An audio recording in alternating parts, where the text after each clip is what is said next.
Vain che bai ve kula Johnny ki makania vain cho nge kan soi ho leang ti chuanin social media like tam tak mu thai dan kong chi khat kan soi ho le don ani amasa in ka channel ka subscribe le like tur khamilo thai ngil sak la ula kalom khopang ye ole ange kan soi ang ti chon Facebook chung chang kan soi don ani Facebook a hianin Facebook kan thil post hi mitam takinan like thai dan kong chi khat oma chu kan soi ho don ya masa in I Google Chrome kha han hong phot la chu ta chuanin cyber liker ti khan zong ro le Google Chrome kan lu tanga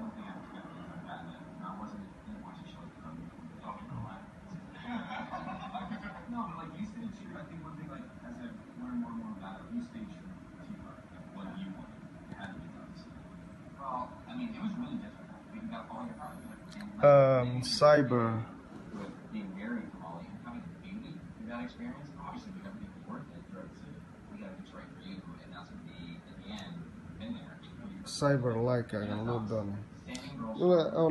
alo sa lo chen cyber like hamet mai la lo sa cyber like v3.4 API free download akan met mai lang alo sa chuan ka meta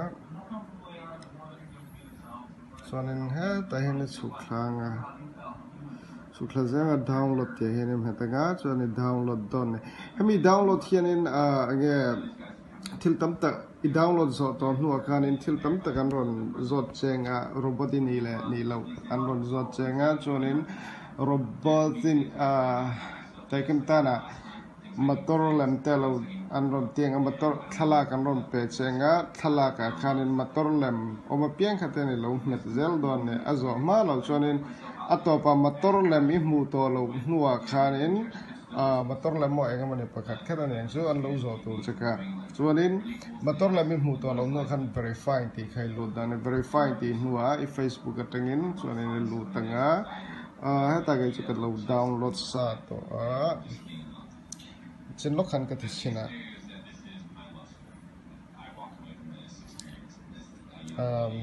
yeah download sa cyber like ti hinita cyber like chuanin hei hala hian feed status picture custom ti lo ta picture khai tiang I thala ki du chuanin picture status du chuan status khai ti thaya picture lo ti china chuanin che sang sang an lo zot chenga hamia hianin ange I profile picture nge Instagram atanga I post picture nge lo ni ta mobile post picture nge lo ta ka thanga ka lo thang ta kai chuan ka profile picture hi ka lo ti ta ka profile picture hi like tu engzan nge lo to kan en chinang không nghe ka Facebook ka profile picture hi lu tang ka Facebook jeni kima lo profile picture hi view profile picture zange like tu to ti chon zarok somthum yan like to ta zarok somthum ka lo chin chi langin zarok somthum ka chin chia langin kan busang cyber like kan kaleng hai hala hianin dudu zatal ati thaita somma somrup kalau thang ta chonin tai pa hianin like wala auto react kalang and lot make processing reaction inte chuanin na vira dikan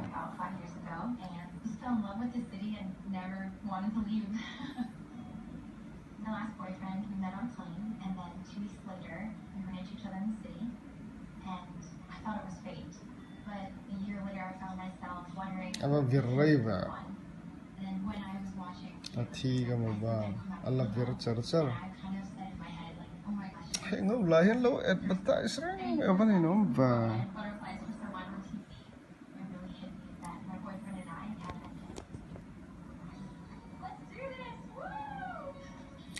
processing reaction.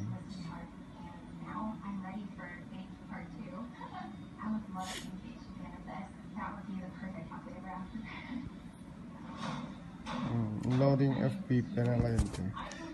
Apa tingun ba?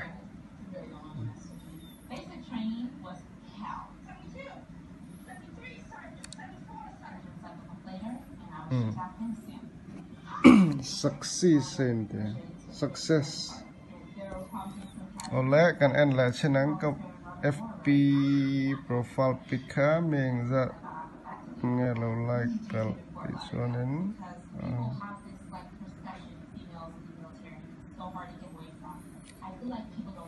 zaruk samsari pakwaron ni halane o kha khane mai zauta jon idu za zali de thayani khata voice som idi thayani